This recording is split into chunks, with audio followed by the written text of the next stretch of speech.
ವೀಕ್ಷಕರೇ ನಮಸ್ಕಾರ. ಈ ದಿನದ ಪ್ರಮುಖ ಸುದ್ದಿಗಳ ನ್ಯೂಸ್ ಬುಲೆಟಿನ್ಗೆ ಸ್ವಾಗತ. ನಾನು ಅಕ್ಷತಾ ಕಟಗಾವಲಿ.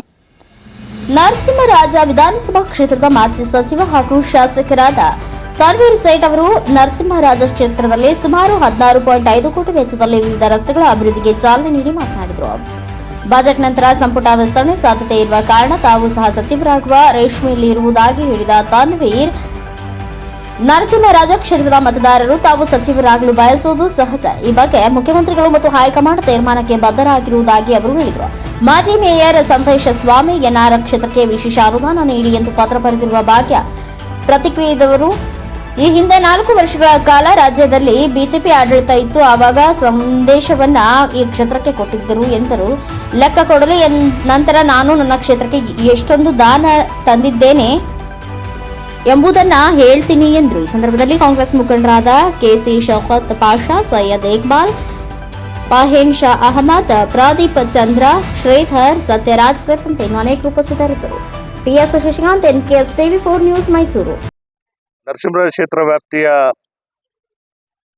ಬಹುತೇಕ ಬಡಾವಣೆಗಳಿಗೆ ಸಂಬಂಧಿಸಿದಂತೆ ರಾಜ್ಯ ಹಣಕಾಸು ಆಯೋಗದ 2024-25 ಸಾಲಿನ ಆರ್ಥಿಕ ನೆರವು ನಮಗೇನು ಸಿಕ್ಕಿದೆ, ಅದರಲ್ಲಿ ವಿಶೇಷವಾಗಿ ಒಳಭಾಗದ ರಸ್ತೆಗಳಿಗೆ ಆದ್ಯತೆಯನ್ನು ಕೊಟ್ಟಿದ್ದೇನೆ. ಮುಖ್ಯ ರಸ್ತೆಗಳಿಗೆ ರಾಜ್ಯ ಸರ್ಕಾರದ ವಿಶೇಷ ಅನುದಾನ, ಬೇರೆ ಬೇರೆ ಬಾಬ್ತು ಬಂದಂತಹ ಅನುದಾನಗಳಲ್ಲಿ ಮುಖ್ಯ ರಸ್ತೆಗಳಿಗೆ ನಾವು ಗಮನ ಕೊಟ್ಟಿದ್ದಂತಹ ಸಂದರ್ಭದಲ್ಲಿ ಈ ಬಾರಿ ವಿಶೇಷವಾಗಿ ಒಳ ಭಾಗದ ರಸ್ತೆಗಳಿಗೆ ಸಾರ್ವಜನಿಕರಿಗೆ ಅನುಕೂಲ ಮೂಡಿಸುವಂಥದ್ದಕ್ಕೆ ನಾವು ಈಗಾಗಲೇ ಕೆಲಸ ಪ್ರಾರಂಭ ಮಾಡಿದ್ದೇವೆ. ಈಗ ನೆರವೇರಿಸಿರುವಂತಹ ನಮ್ಮ ಗುದ್ಲಿ ಪೂಜೆ ಇದು 5 ಕೋಟಿ ವೆಚ್ಚದಲ್ಲಿ ನಾವು ಮಾಡಿದ್ದೇವೆ. ಅದು ಸುಮಾರು 4 ವಾರ್ಡ್ಗಳಿಗೆ ಸಂಬಂಧಿಸಿದಂತೆ ಹೆಚ್ಚಿನ ಆದ್ಯತೆ ನಮ್ಮ ವಾರ್ಡ್ ನಂಬರ್ 34ಕ್ಕೆ, ಯಾಕಂದರೆ ಅದು housing board layout, MUDA layout, ಖಾಸಗಿ ಬಡಾವಣೆ, ಇದು ಸ್ಲಮ್ ಬೋರ್ಡ್ ಬಡಾವಣೆಗಳು ಇದೆಲ್ಲ ಸೇರಿರೋದ್ರಿಂದ ಒಳಭಾಗದ ರಸ್ತೆಗಳಿಗೆ ಸುಮಾರು 1,80,00,000 ಇಲ್ಲಿ ಖರ್ಚಾದರೆ ಬೇರೆ ಕಡೆಗೆ ನಾವು ಅದನ್ನು ಖರ್ಚು ಮಾಡಿ 5 ಕೋಟಿಗೆ ಒಂದು ಪ್ಯಾಕೇಜ್ ಮಾಡಿ ಇವತ್ತು ಕೆಲಸ ಶುರು ಮಾಡಿದ್ದೀವಿ. ಒಟ್ಟಾರೆ 5 ಕೋಟಿ ಇವತ್ತಾಗಿದೆ. ಈಗ ಮಾಡಿರುವಂಥ 5 ಕೋಟಿ, ಇದಾದ್ಮೇಲೆ ಬೇರೆ ಇನ್ನೂ ಗುದ್ಲಿ ಪೂಜೆಗಳಿವೆ. ಅದನ್ನ ಇವತ್ತು ಒಟ್ಟಾರೆ ಸುಮಾರು 16.5 ಕೋಟಿಗೆ ನಾನು ನನ್ನ ಕ್ಷೇತ್ರ ವ್ಯಾಪ್ತಿಯಲ್ಲಿ ಕಾಮಗಾರಿಗಳಿಗೆ ಚಾಲನೆ ಕೊಡ್ತಾ ಇದ್ದೇನೆ. ಬಜೆಟ್ ನಂತರ ಸಚಿವ ಸಂಪುಟ ವಿಸ್ತರಣೆ ಆಗ್ತಾ ಇದೆ ಅನ್ನೋ ಮಾತಿದೆ. ತಾವು ಸೀನಿಯರ್ ಇದ್ದೀರಿ, ತಮ್ಮ ಸ್ಥಾನಮಾನ ನೋಡಿ, ಸಚಿವ ಸಂಪುಟದ ವಿಸ್ತರಣೆ ಅದು ಪಕ್ಷದ ವರಿಷ್ಠ ತೀರ್ಮಾನ ತಗೋಬೇಕಾಗುತ್ತೆ. ಇದು ಬಹಳಷ್ಟು ದಿನಗಳಿಂದ ಕಳೆದ ವರ್ಷ ಲೋಕಸಭಾ ಚುನಾವಣೆಯ ನಂತರ ಈ ಕ್ಷಣ ಆ ಕ್ಷಣದಲ್ಲಿ ಆಗುತ್ತೆ, ಯಾವುದೇ ಕ್ಷಣದಲ್ಲಿ ಆಗ್ಬೋದು ಅನ್ನೋದು ಹೇಳ್ತಾ ಇದ್ರು. ಆಸೆ ಅನ್ನೋದು ಎಲ್ಲರಿಗಿದೆ. ಯಾಕಂದರೆ ಆಡಳಿತ ಪಕ್ಷದಲ್ಲಿ ಶಾಸಕನಾಗಿ ಆಯ್ಕೆ ಆಗಿದ್ಮೇಲೆ ನನ್ನ ಕ್ಷೇತ್ರದ ಜನ ನಿರಂತರವಾಗಿ ನನಗೆ 6ನೇ ಬಾರಿ ಆಯ್ಕೆ ಮಾಡಿದ್ಮೇಲೆ ಆ ಆಸೆಗಳು ಸಹಜವಾಗಿ ಎಲ್ಲ ಕಡೆಗಿರುತ್ತೆ. ಅವಕಾಶಗಳು ಬಂದಾಗ ನೋಡೋಣ. ಈಗ ಯಾವುದೇ ಅಂತ ಮುನ್ಸೂಚನೆಗಳು ಇಲ್ಲ. ಈಗ ಕೆಪಿಸಿಸಿ ಅಧ್ಯಕ್ಷ ಸ್ಥಾನ ಅಲ್ಪಸಂಖ್ಯಾತರು ಅದರಲ್ಲಿ ರೇಸಲ್ಲಿದ್ದಾರೆ ಅಂತ ರಹೀಂ ಖಾನ್ ಹೇಳಿದ್ದಾರೆ. ತಾವು ಕೆಪಿಸಿಸಿ ಕಾರ್ಯಾಧ್ಯಕ್ಷರಾಗಿದ್ದೀರಿ, ತಾವು ಅಧ್ಯಕ್ಷ ಸ್ಥಾನಕ್ಕೆ ಆಕಾಂಕ್ಷಿ ಇದ್ದಾರೆ. ನಾನು ಈ ಹಿಂದೆ ಕೂಡ ಹೇಳಿದ್ದೇನೆ, ಪಕ್ಷ ನನ್ನನ್ನು ಗುರುತಿಸಿ ಕಾರ್ಯಾಧ್ಯಕ್ಷನ ಮಾಡಿದೆ. ಅಧ್ಯಕ್ಷರ ಸ್ಥಾನಕ್ಕೆ ನಾನು ಆಕಾಂಕ್ಷಿ ಅಲ್ಲ. ಅದು ಪಕ್ಷದ ಆಂತರಿಕ ವಿಚಾರ ಆಗಿರೋದ್ರಿಂದ ಈ ರೀತಿಯ ಬಹಿರಂಗವಾದಂಥ ಹೇಳಿಕೆಗಳು ಪಕ್ಷದಿಂದ ಇವತ್ತು ಸರ್ಕಾರ ಇರುವಂಥದ್ದು, ಸರ್ಕಾರದಿಂದ ಪಕ್ಷ ಅಲ್ಲ. ಪಕ್ಷಕ್ಕೆ ಗೌರವ ಕೊಡುವಂಥವ್ರು ಗೌರವ ಕೊಡಲೇಬೇಕಾಗುತ್ತೆ. ಆ ಇತಿಮಿತಿ ದಾಟಿದಂತಹ ಸಂದರ್ಭದಲ್ಲಿ ವರಿಷ್ಠರು ಅದರ ಮೇಲೆ ಕ್ರಮ ತಗೊಳ್ಳುವಂಥದ್ದು. ನೋಡಿ, ತನಿಖೆ ನಡೆದಿದೆ. ಆರೋಪ ಪ್ರತಿ ಆರೋಪ, ದೂರು ಪ್ರತಿ ದೂರು ಇದೆಲ್ಲ ಆಗಿದ್ಮೇಲೆ ಲೋಕಾಯುಕ್ತರು ಇವತ್ತು ಸಲ್ಲಿಕೆ ಮಾಡಿರುವಂತಹ ತಮ್ಮ ಅಂತಿಮ ವರದಿಯಲ್ಲಿ ಮಾನ್ಯ ಮುಖ್ಯಮಂತ್ರಿಗಳಿಗೆ ಕ್ಲೀನ್ ಚಿಟ್ ಸಿಕ್ಕಿದೆ. ಇದರಲ್ಲಿ ಇದ್ದಂಥ ಆರೋಪ ಮಾನ್ಯ ಮುಖ್ಯಮಂತ್ರಿಗಳು ಅವರ ಅಧಿಕಾರದ ದುರುಪಯೋಗ ಪಡಿಸಿದ್ದಾರೆ ಅಂತ.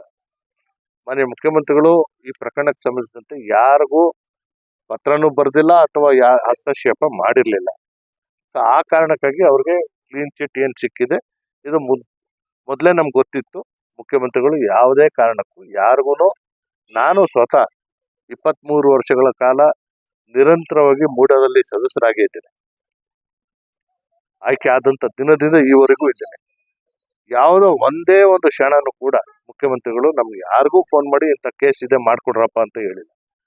ಸೊ ಹಾಗಾಗಿ ಇವತ್ತು ಏನಾಗಿದೆ, ತನಿಖೆ ಹೆಂಗ್ ನಡಿಬೇಕಿತ್ತು ನಡೆದಿದೆ. ತನಿಖೆಯ ಅಂತಿಮ ಪಟ್ಟಿಯನ್ನ ನ್ಯಾಯಾಲಯಕ್ಕೆ ಸಲ್ಲಿಕೆ ಆಗಿದೆ. ಮುಖ್ಯಮಂತ್ರಿಗಳ ಪಾತ್ರ ಇಲ್ಲ ಅಂತ ಬಂದಿದೆ. ಹಾಗಾಗಿ ನಾವು ಇದಕ್ಕೆ ಹೆಚ್ಚಿನ ವಿಶ್ಲೇಷಣೆ ಮಾಡಿ ಮಾತಾಡುವಂಥದ್ದು. ಸರ್, ಎಂದ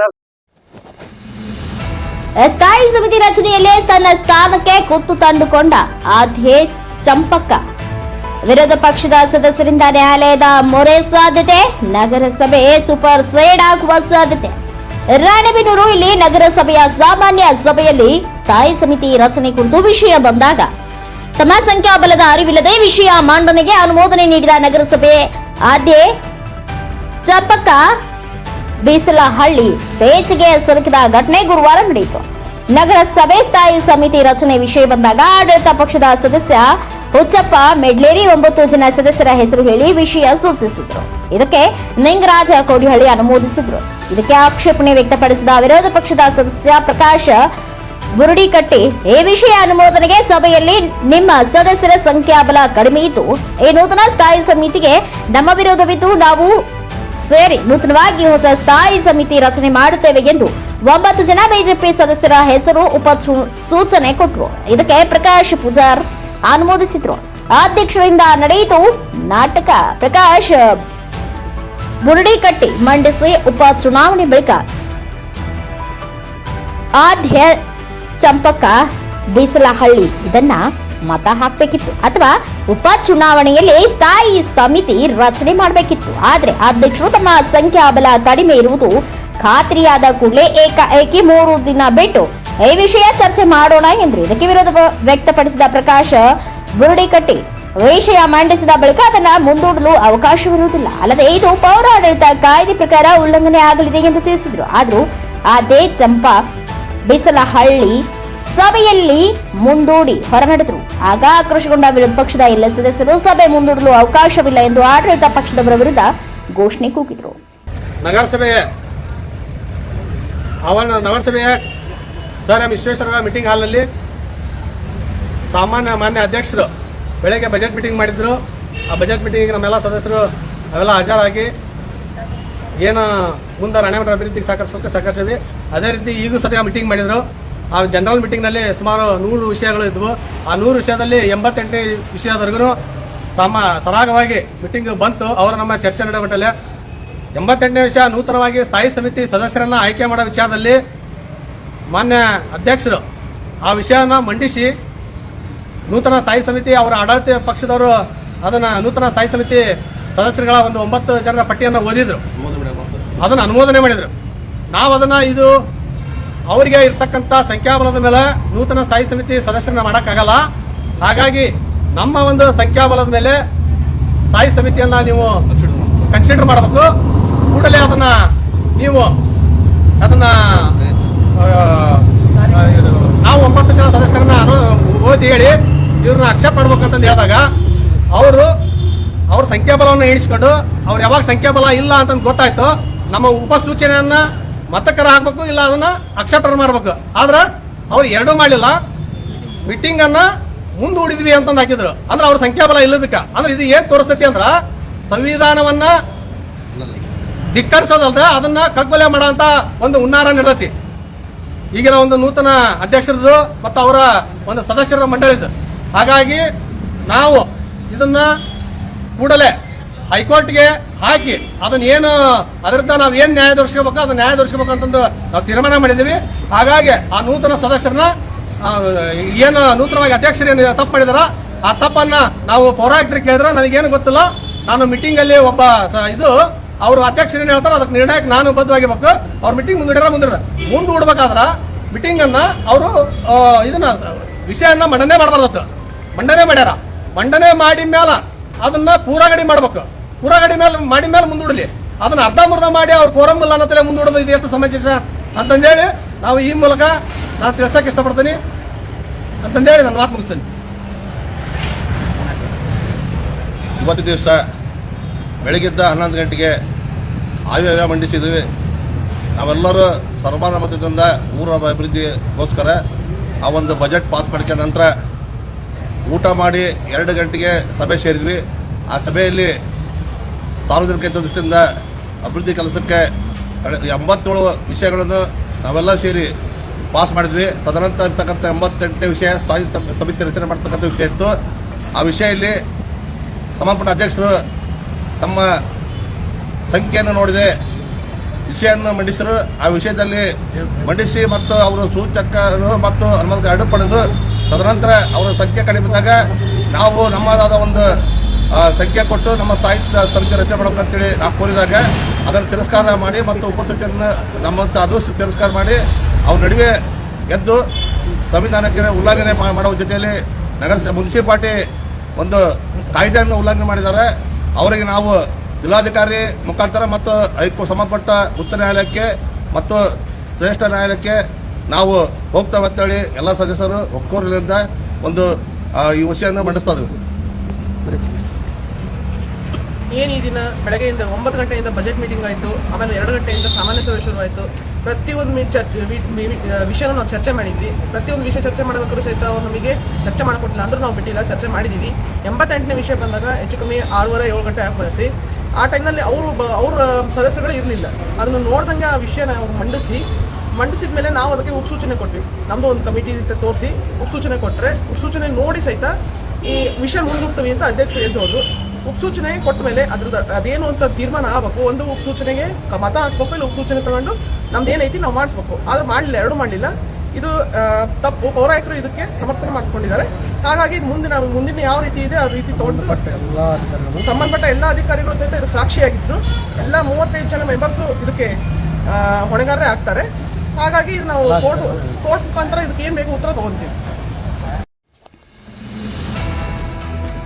ಗಂಗಾವತಿ ನಗರದ ಶ್ರೀಕೃಷ್ಣ ದೇವರಾಯ ವೃತ್ತದಲ್ಲಿ ಧರಣಿ ನಡೆಸಿ ರಾಜ್ಯದಲ್ಲಿ ದಿನದಿನಕ್ಕೂ ಕಾರ್ಮಿಕ ವರ್ಗದ ಮೇಲಿನ ದೌರ್ಜನ್ಯ ಹೆಚ್ಚಾಗುತ್ತಿವೆ.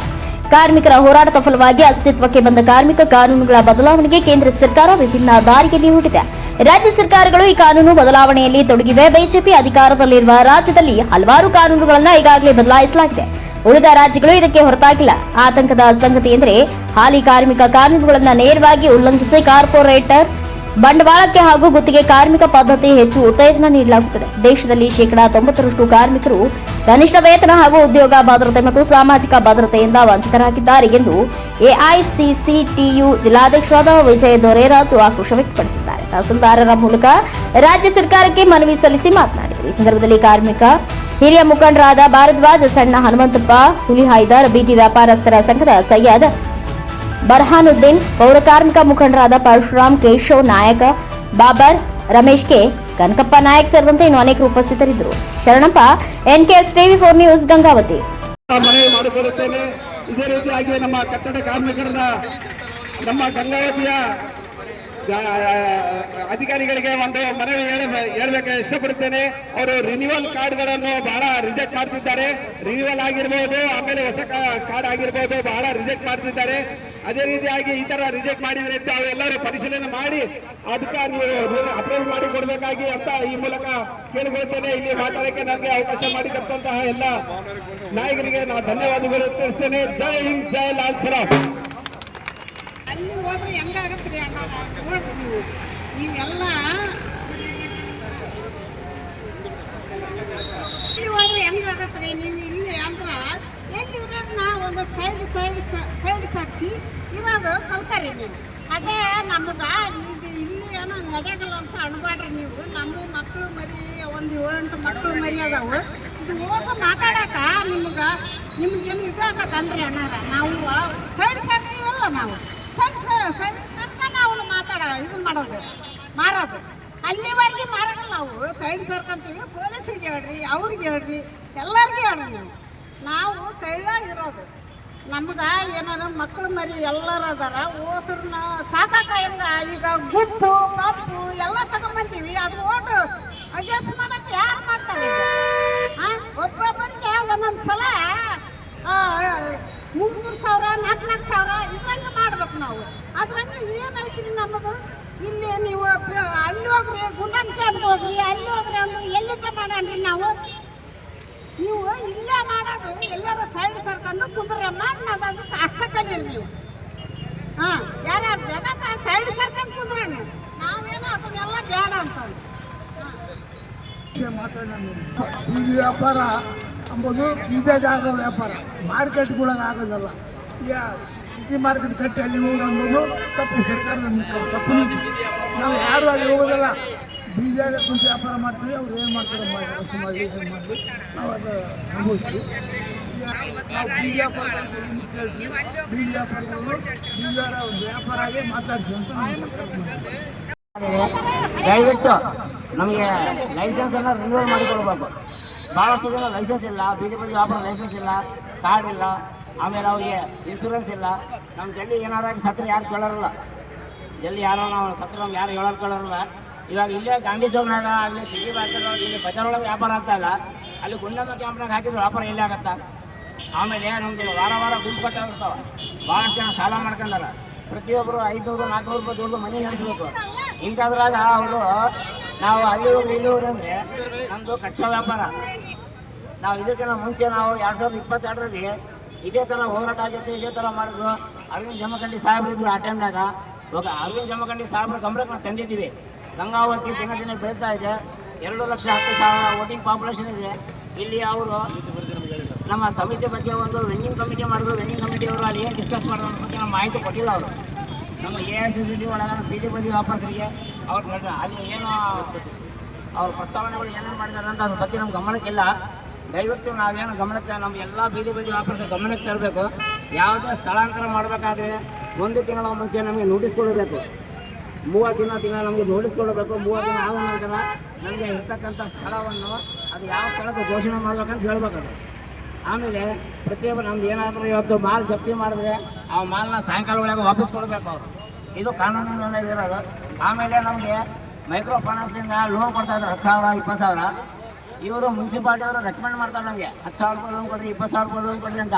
ಆದರೆ ಬ್ಯಾಂಕಲ್ಲಿ ಏನು ಮಾಡ್ತಾರೆ ವರ್ಷದಿಗೆ ಫೀಸ್ ಆ ಫೀಸ್ ಈ ಫೀಸ್ ಅಂತೇಳಿ ಬಾಂಡ್ ತರಿಸ್ತಾರೆ, ಅದು ತರಿಸ್ತಾರೆ. ಅಲ್ಲಿ 400 ರೂಪಾಯಿ ಕೊಡ್ತಾವೆ. ಅವ್ರು ನಮ್ಗೇನು ಕೊಟ್ಟಂಗೆ ಆಗ್ತೈತೆ 0% ಬಡ್ಡಿ ಅಂತಾರೆ. 0% ಬಡ್ಡಿ ಇಲ್ಲ, ಅದು ತೋರಿಸಿದ್ರು. ಅಲ್ಲಿ ಬ್ಯಾಂಕ್ನಾಗ ಹೋಗಿ ಚಪ್ಪಲಿ ಎಲ್ಲ ಮಾಡಿ ಆಟಾಡ್ತಾರೆ ಅವರು. ಅವಾಗ ಬರ್ರಿ ಇವಾಗ ಬರ್ರಿ ಇವಾಗಿಲ್ಲ.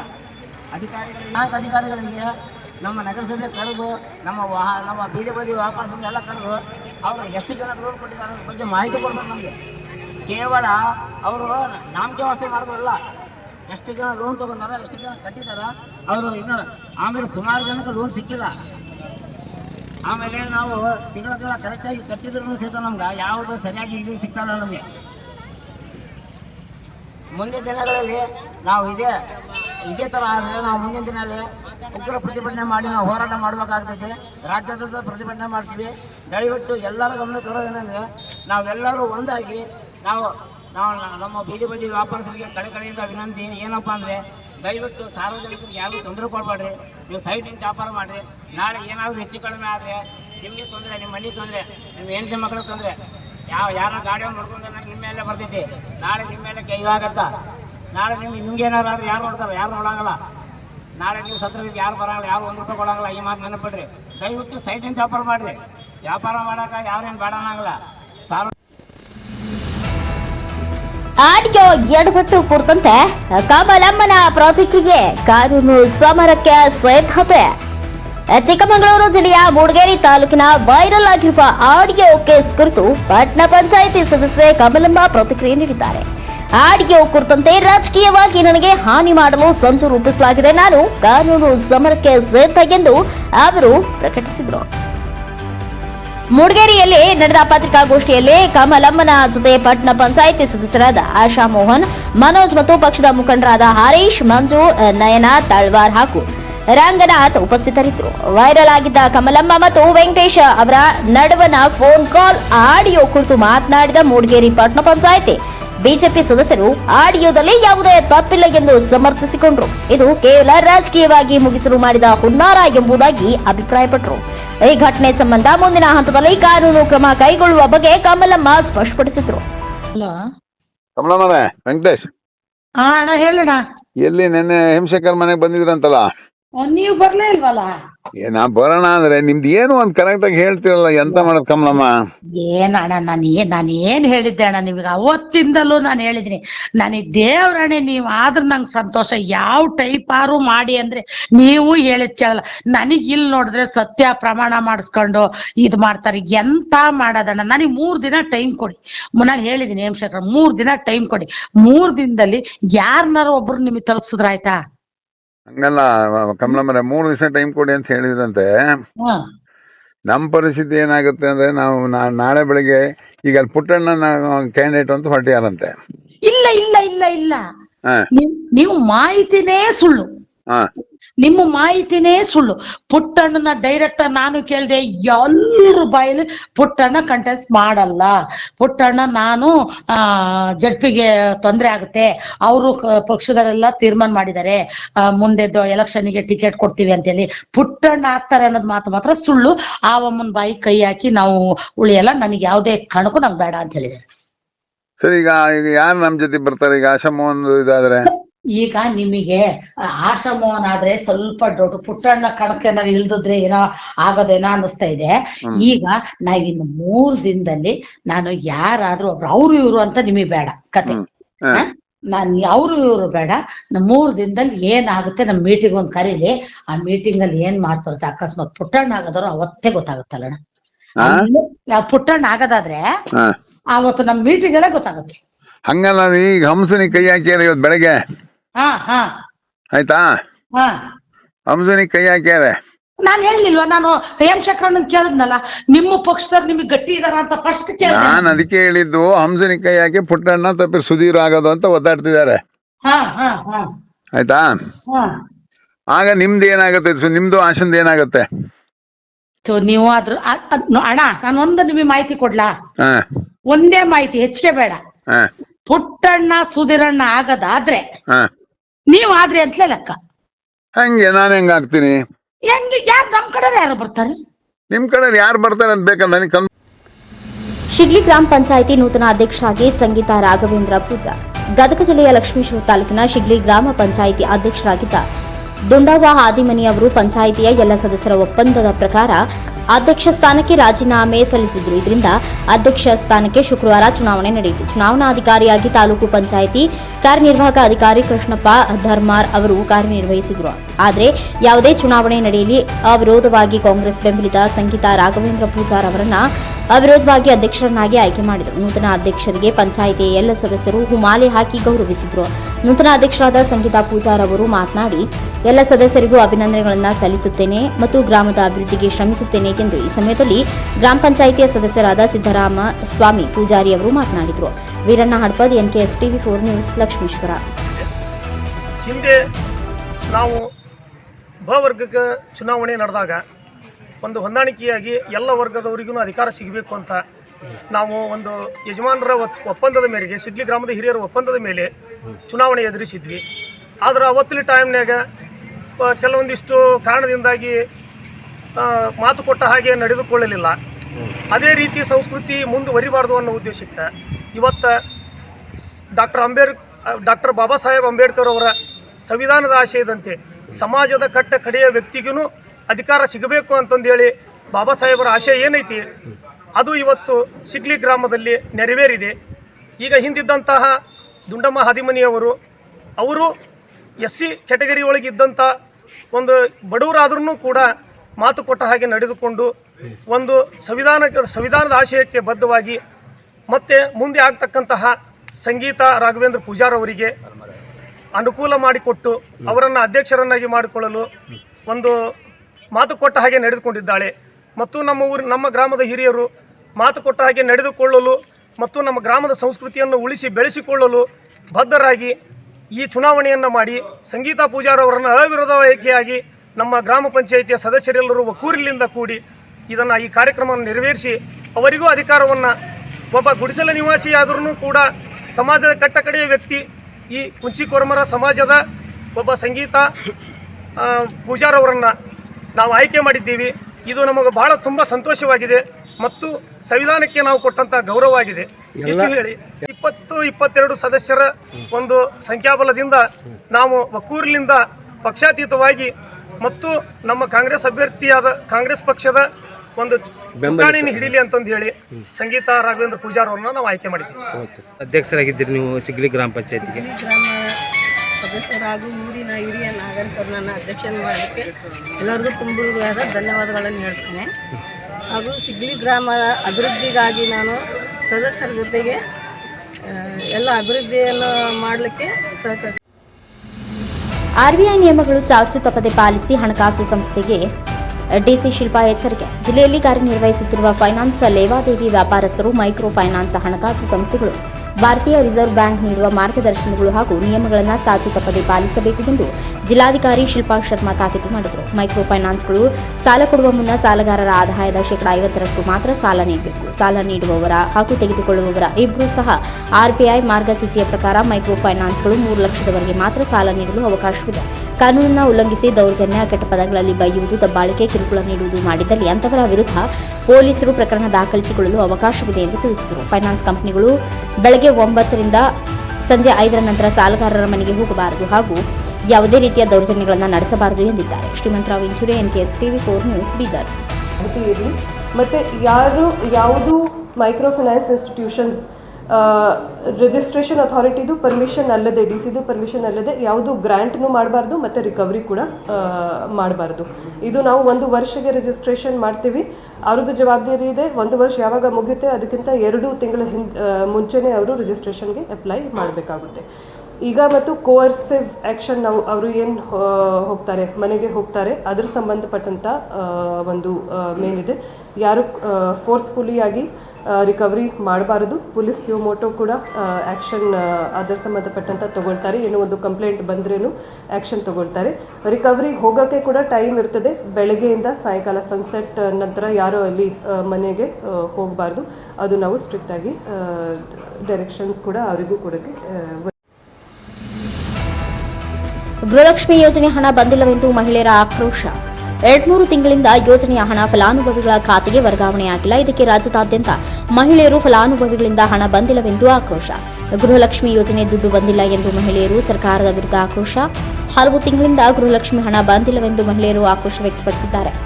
ಗೃಹಲಕ್ಷ್ಮಿ ದುಡ್ಡಿಂದ ಫ್ರಿಡ್ಜ್ ತೆಗೆದುಕೊಂಡರು, ಬೈಕ್ ತೆಗೆದುಕೊಂಡರು, ಹೋಳಿಗೆ ಊಟ ಹಾಕಿಸಿದ್ರು ಎಂದು ರಾಜ್ಯ ಸರ್ಕಾರ ಬೆನ್ನು ತಟ್ಟಿಕೊಂಡಿತ್ತು. ಆದರೆ ಈಗ 3 ತಿಂಗಳಿಂದ ಸರಿಯಾಗಿ ಹಣ ಹಾಕದೆ ಸತಾಯಿಸುತ್ತಿದ್ದಾರೆ. ನಮಗೆ ಕೊಟ್ಟ ಮಾತು ಉಳಿಸಿಕೊಳ್ಳಿ ಎಂದು ಮಹಿಳೆಯರು ಆಗ್ರಹಿಸಿದ್ದಾರೆ. ಗೃಹಲಕ್ಷ್ಮಿ ಹಣ ಬಾಕಿ ಉಳಿಸಿಕೊಂಡಿರುವುದು ವಿಪಕ್ಷಗಳಿಗೆ ಅಸ್ತ್ರವಾಗಿದೆ. ಗ್ಯಾರಂಟಿ ಯೋಜನೆಗಳ ಹೆಸರಲ್ಲಿ ಜನರಿಗೆ ಮೋಸ ಮಾಡುತ್ತಿದ್ದೀರಿ ಎಂದು ಬಿಜೆಪಿ ನಾಯಕರು ವಾಗ್ದಾಳಿ ನಡೆಸಿದ್ದಾರೆ. ಬಿಜೆಪಿ ಆರೋಪಕ್ಕೆ ಸಿಎಂ ಸಿದ್ದರಾಮಯ್ಯ ತಿರುಗೇಟು ಕೊಟ್ಟಿದ್ದಾರೆ.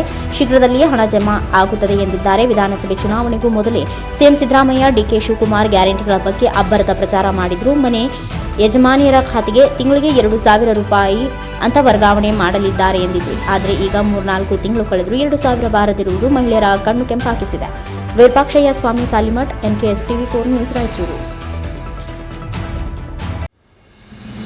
ವಿದ್ಯಾರ್ಥಿಗಳಿಗೆ ಪಾಲಕರ ಕಷ್ಟದ ಅರಿವಿರಲಿ, ಕೋರೆಕಾರ ಸಲಹೆ.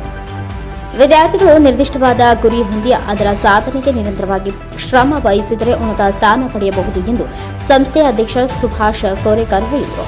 ಸ್ಥಳೀಯ ವೀರರಾಣಿ ಕಿತ್ತೂರು ಚೆನ್ನಮ್ಮ ಪದವಿ ಪೂರ್ವ ಕಾಲೇಜಿನಲ್ಲಿ ಗುರುವಾರ ನಡೆದ 14ನೇ ವರ್ಷದ ಕಾಲೇಜು ವಾರ್ಷಿಕೋತ್ಸವ ಹಾಗೂ ದ್ವಿತೀಯ PUC ವಿದ್ಯಾರ್ಥಿಗಳ ಬೀಳ್ಕೊಡುಗೆ ಸಮಾರಂಭದ ಅಧ್ಯಕ್ಷತೆ ವಹಿಸಿ ಮಾತನಾಡಿದರು. ಪಾಲಕರು ಹಲವಾರು ಕಷ್ಟದ ನಡುವೆಯೂ ತಮ್ಮ ಮಕ್ಕಳ ವಿದ್ಯಾಭ್ಯಾಸಕ್ಕೆ ಯಾವುದೇ ತೊಂದರೆ ಆಗದಂತೆ ನೋಡಿಕೊಳ್ಳುತ್ತಾರೆ. ಆದರೆ ವಿದ್ಯಾರ್ಥಿಗಳು ಮೊಬೈಲ್ ಚಾಳಿಗೆ ಬಿದ್ದು ತಮ್ಮ ಶೈಕ್ಷಣಿಕ ಜೀವನವನ್ನು ಹಾಳು ಮಾಡಿಕೊಳ್ಳುತ್ತಿದ್ದಾರೆ ಎಂದು ವಿಷಾದಿಸಿದರು. ಮೊಬೈಲ್ ಹಾಗೂ ಸಾಮಾಜಿಕ ಜಾಲತಾಣದಿಂದ ವಿದ್ಯಾರ್ಥಿಗಳು ಮಾನಸಿಕ ಹಾಗೂ ದೈಹಿಕವಾಗಿ ಕಳೆಹೀನರಾಗುತ್ತಿದ್ದು ಅವರ ಭವಿಷ್ಯವನ್ನ ಚಿಕ್ಕ ವಯಸ್ಸಿನಲ್ಲಿ ಹಾಳು ಮಾಡಿಕೊಂಡು ದುಶ್ಚಟಗಳಿಗೆ ದಾಸರಾಗುತ್ತಿದ್ದಾರೆ. ಈ ಮೂಲಕ ತಮ್ಮ ಜೀವನವನ್ನ ಅಂತ್ಯ ಮಾಡಿಕೊಳ್ಳುತ್ತಿರುವ ಪ್ರಕರಣಗಳು ಸಮಾಜದಲ್ಲಿ ಹೆಚ್ಚಾಗುತ್ತಿರುವುದನ್ನು ಕಾಣುತ್ತಿದ್ದೇವೆ. ಆದ್ದರಿಂದ ಪಾಲಕರು ಹಾಗೂ ಗುರುಗಳ ಮಾರ್ಗದರ್ಶನ ಪಡೆದು ಉತ್ತಮ ಪ್ರಜೆಗಳಾಗಿ ರೂಪುಗೊಳ್ಳಬೇಕು ಎಂದು ಕಿವಿಮಾತು ಹೇಳಿದರು. ಈ ಸಂದರ್ಭದಲ್ಲಿ ಉಪನ್ಯಾಸಕರಾದ ಹುಸೇನ್ ಪಾಷಾ, ಮಸ್ಕಿ, ಬನಶ್ರೀ, ತಬಸ್ಸುಮ್ ಹಾಗೂ ವಿದ್ಯಾರ್ಥಿಗಳಾದ ಭಾಗೀರಥಿ, ಅಪ್ಪಯ್ಯ ಸೇರಿದಂತೆ ಇನ್ನು ಅನೇಕರು ಉಪಸ್ಥಿತರಿದ್ದರು. Virupakshayya Swami Salimath, NKS TV4 news, Raichur.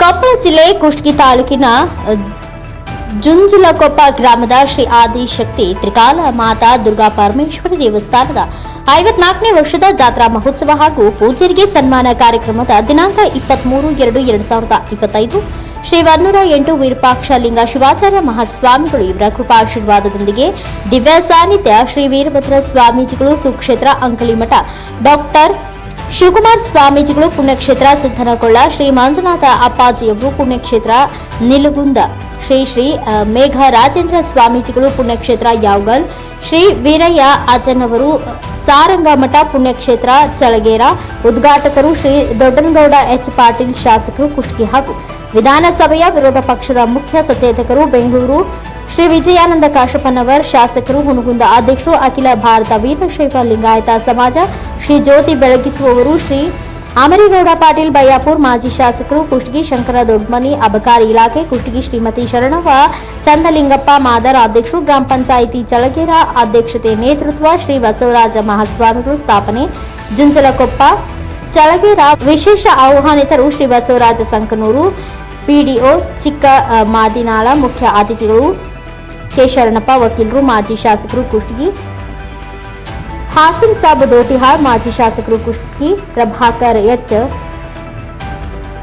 ಜಿನ್, ಪ್ರಧಾನ್ ಇಂಜಿನಿಯರ್ ಫಕೀರಪ್ಪ ವಕೀಲರು, ಮಾಜಿ ಜಿಲ್ಲಾ ಪಂಚಾಯಿತಿ ಸದಸ್ಯರು. ನಮಸ್ಕಾರ ಎಲ್ಲ ಭಕ್ತಾದಿಗಳಿಗೆ. ಕೊಪ್ಪಳ ಜಿಲ್ಲಾ ಕುಷ್ಟಗಿ ತಾಲೂಕಿನ ಜುಂಜಲಕೊಪ್ಪ ಗ್ರಾಮದ ಶ್ರೀ ಆದಿಶಕ್ತಿ ತ್ರಿಕಾಲ ಮಾತಾ ದುರ್ಗಾ ಪರಮೇಶ್ವರಿ ದೇವಸ್ಥಾನದ 54ನೇ ವರ್ಷದ ಜಾತ್ರಾ ಮಹೋತ್ಸವ ಹಾಗೂ ಪೂಜ್ಯರಿಗೆ ಸನ್ಮಾನ ಕಾರ್ಯಕ್ರಮ.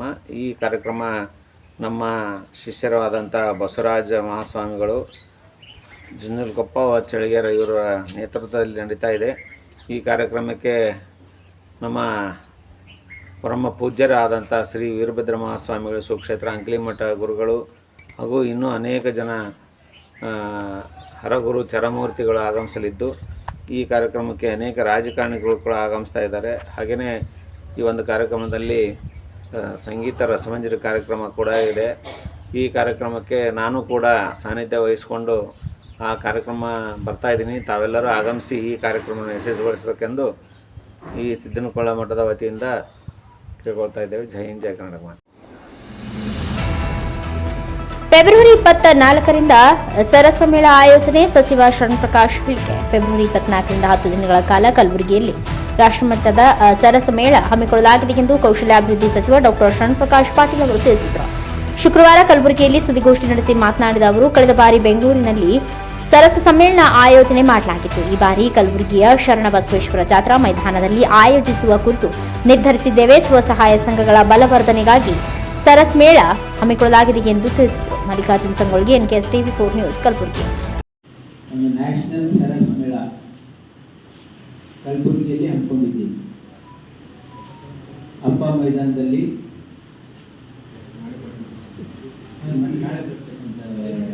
ಸೋಮವಾರ ಆಗುತ್ತೆ, 24 ಅಂದರೆ ಮಂಡೇ.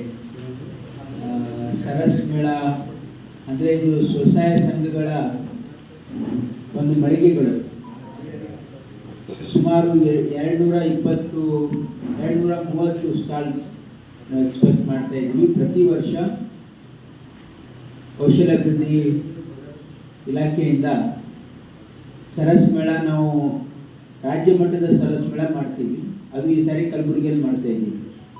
ಹೋದ ವರ್ಷ ಅದು ಬೆಂಗಳೂರಲ್ಲಿ ಆಗಿತ್ತು. ಈ ಸಾರಿ ನಾವು ಈ ಅವಕಾಶ ಈ ಭಾಗದ ಜನರಿಗೆ ಅನುಕೂಲ ಆಗಲಿ ಅಂತೇಳಿ ಕಲಬುರಗಿಯ ಅಪ್ಪ ಮೈದಾನದಲ್ಲಿ 10 ದಿವಸಗಳ ಕಾಲ ಸರಸ್ ಮೇಳ ಇರ್ತದೆ. 10 ದಿವಸಗಳ ಕಾಲ ಬೆಳಗ್ಗೆ 10:30ರಿಂದ ಸಾಯಂಕಾಲದವರೆಗೆ ಇರುತ್ತೆ. ಆಮೇಲೆ ಸಾಯಂಕಾಲ ಸಾಂಸ್ಕೃತಿಕ ಕಾರ್ಯಕ್ರಮಗಳು ಕೂಡ ಇರ್ತವೆ. ಅಲ್ಲಿ ದಿನಾಳು ಸಾಯಂಕಾಲ ಸಾಂಸ್ಕೃತಿಕ ಕಾರ್ಯಕ್ರಮಗಳು ಇರ್ತವೆ. ಮತ್ತು ಅಲ್ಲಿ ಬೇರೆ ಫುಡ್ ಕೋರ್ಟ್ ಸುಮಾರು ಒಂದು 20 ಬೇರೆ ಬೇರೆ ರಾಜ್ಯಗಳಿಂದನೂ ಕೂಡ ಅಲ್ಲಿ ಫುಡ್ ಕೋರ್ಟ್ಸು ಕೂಡ ಬೇರೆ ಬೇರೆ ಸೆಲ್ಫ್ ಹೆಲ್ಪ್ ಗ್ರೂಪ್ಸು ಬಂದು ಮಾಡ್ತಾರೆ. ಇದು ಸಂಪೂರ್ಣವಾಗಿ ಸ್ವಸಹಾಯ ಸಂಘಗಳಿಗೆ ಅವರು ಮಾರ್ಕೆಟಿಂಗಿಗೆ ಅನುಕೂಲ ಮಾಡಿಕೊಡ್ಲಿಕ್ಕೆ ಮಾಡ್ತಕ್ಕಂಥ ಒಂದು ಮೇಳ ಇದು. ನಮ್ಮ ರಾಜ್ಯದಲ್ಲಿ ಪ್ರತಿ ವರ್ಷ ನಾವು ಸುಮಾರು 4 ಸರಸ್ ಮೇಳ ಮಾಡ್ತೀವಿ. 5 ಸರಸ್ ಮೇಳ, ಒಂದು ರಾಜ್ಯ ಮಟ್ಟ ಅಂದರೆ ರಾಷ್ಟ್ರ ಮಟ್ಟದ್ದು ಇದು ನ್ಯಾಷನಲ್ ಸರಸ್ ಮೇಳ ಒಂದು. ಆಮೇಲೆ ರೀಜ್ನಲ್ ಸರಸ್ ಮೇಳ ಅಂದರೆ ಬೆಳಗಾಂ ಡಿವಿಷನಲ್ಲಿ ಒಂದು, ಕಲಬುರಗಿ ಡಿವಿಷನಲ್ಲಿ ಒಂದು, ಆಮೇಲೆ ಮೈಸೂರು ಡಿವಿಷನಲ್ಲಿ ಒಂದು, ಬೆಂಗಳೂರಿನಲ್ಲಿ ಡಿವಿಷನ್ ಮಟ್ಟದಲ್ಲಿ ಮಾಡೋ. ಚೆನ್ನೈ ಎಕ್ಸ್ಪ್ರೆಸ್ ರಾಷ್ಟ್ರೀಯ ಹೆದ್ದಾರಿಯಲ್ಲಿ ಸರಣಿ ಅಪಘಾತ. ದೇವನಹಳ್ಳಿಯ ನಲ್ಲೂರು ಟೋಲ್ ಬಳಿ ಭೀಕರ ಅಪಘಾತ. 6ಕ್ಕೂ ಹೆಚ್ಚು ವಾಹನಗಳಿಂದ ಸರಣಿ ಅಪಘಾತ. ಒಂದು ಲಾರಿ 5 ಕಾರುಗಳ ನಡುವೆ ಅಪಘಾತದ ರಭಸಕ್ಕೆ ನುಜ್ಜುಗುಜ್ಜಾದ ಕಾರುಗಳು. ಅದೃಷ್ಟವಶಾತ್ ಯಾವುದೇ ಪ್ರಾಣಾಪಾಯವಾಗಿಲ್ಲ. ಚನ್ನರಾಯಪಟ್ಟಣ ಪೊಲೀಸ್ ಠಾಣಾ ವ್ಯಾಪ್ತಿಯಲ್ಲಿ ಘಟನೆ.